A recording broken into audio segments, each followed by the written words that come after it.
Hey everyone! You know that watching a Venom Thing X video is kind of like wading through a frickin' bog of human vomit with little bubbles of noxious gas spewing up every now and then. It's terrible. I couldn't watch all of his response to me because it was so frickin' stupid, but I did want to zero in on just one little thing that was right there at the very beginning, when he said, Amazing Atheist said that he believes there is no God. You see, Amazing Atheist has a belief. Ooh, spooky. Amazing Atheist hates beliefs. So, therefore, he's a hypocrite. Okay, one little itty-bitty, tiny problem, Venom Thing. I never said that I hated beliefs. I believe in lots of things. I believe this here wall is solid and I cannot walk through it. Oh my God, I could not walk through the wall. I failed. You know why? Because it's a solid wall. I believe that this shirt is red. Look at the red shirt. It's red. I believe that you are annoying. The point is that there's nothing wrong with believing in something for which there is, what is that word again? Evidence. That word that you're so uncomfortable with. Evidence. Say it with me, Venom Fang. Evidence. Alright. What do you believe? You believe in what you cannot see, what has been promised to you in a magical ancient text from 2,000 years ago, 5,000 and 2,000 years ago technically. And it says that there was a man, and he walked the earth, but he wasn't really a man, he was God. And we nailed him to some sticks, and that somehow saved us from a sin that two people ate some fruit because a snake told them to, and that was real bad. So now we're saved, but you have to accept the guy who died on the sticks in your heart and eat him and drink his blood and eat his flesh, and it gets really creepy and cannibalistic, but you know what I'm saying. And you believe that because there's a book that says it, and pretty much no other reason except, I guess, gives you something to do on Sunday, whatever. Faith is what I have a problem with, Venom Thing, not belief.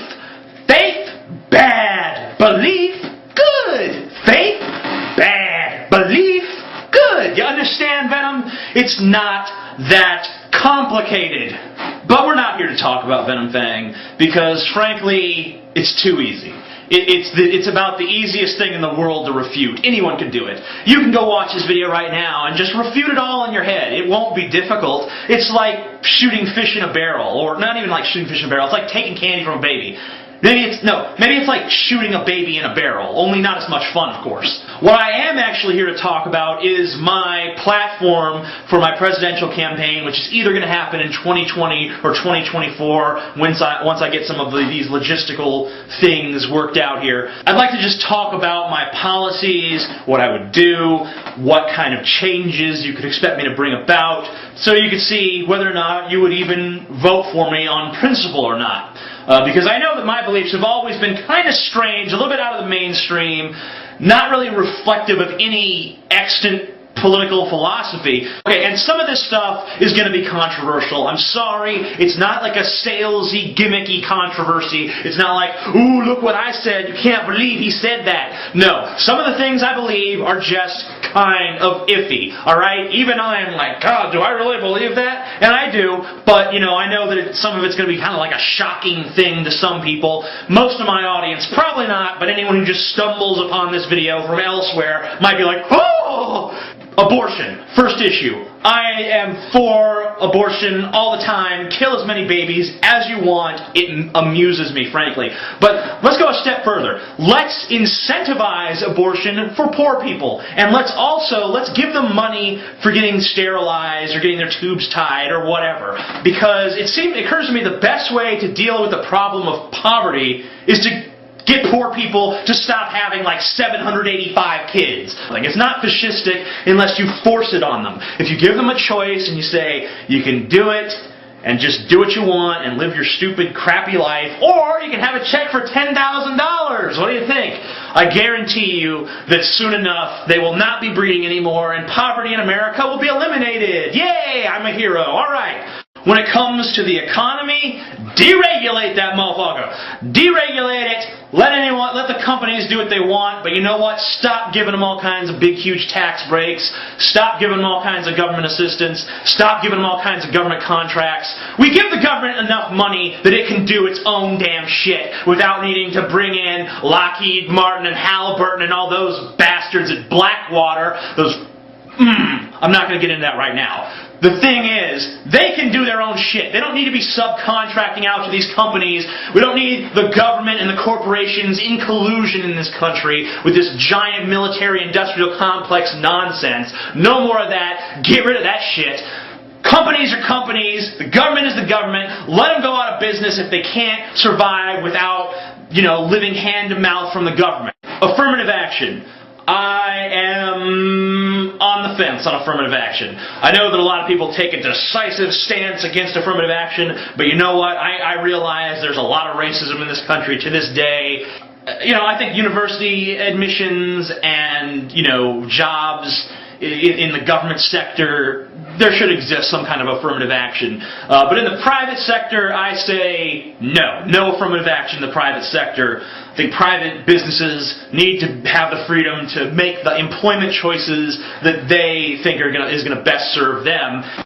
On the issue of gay marriage, I view marriage as a religious institution, and we have the First Amendment, which guarantees that you can practice your religion however you see fit. So I think that gay marriage is actually guaranteed by the First Amendment of the Constitution. But I don't even believe that marriage should be a federally mandated thing to begin with. I think that everyone should just have civil partnerships, including married straight people. And I think, you can have a marriage which is totally separate from the government, that's just a thing in the church, and then you have a civil partnership, which is a separate thing that is, recognized, a recognized legal document, and can, by the way, not only exist between two men, between two men or two women, or a man and a woman, but can exist between multiple parties. I mean, whatever kind of contract that you can draw up, whatever kind of family unit you want to have, you should be able to have that. That means polygamous households, polyamorous households, whatever, it's all fine by me. On crime, my position is abolish the death penalty, reduce sentences, set mandatory minimum sentences, mandatory maximum sentences rather, no mandatory minimum sentences, legalize all drugs, which I guess is more of a drug issue than a crime issue, but we'll just merge them here for the sake of expediency. I don't think anyone should go to prison for more than 15 years for any kind of crime of passion, or even a premeditated murder. Unless you're a serial killer who is just compelled to kill by some kind of psychological thing, or you're a traitor to the country, in which case, yeah, I can see putting you in prison for life for that. Child molesters and stuff like that, I don't think they should go to prison. I think they should go to separate, psychological centers to be studied so that we can, prevent future offenders of that nature.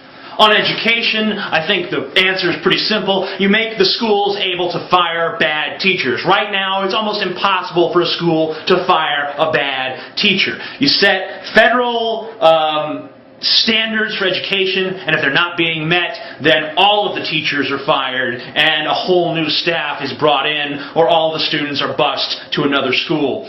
You start finding the things that people are really good at, hone in on those. Don't forget this rounded education crap. That doesn't work. Give them a basic education in everything, and then give them a specialized education in the things that they show talent in. That makes a lot more sense, in my opinion, than just giving them this worthless degree, which basically ensures that they can work at any of the fine fast food restaurants in their local community.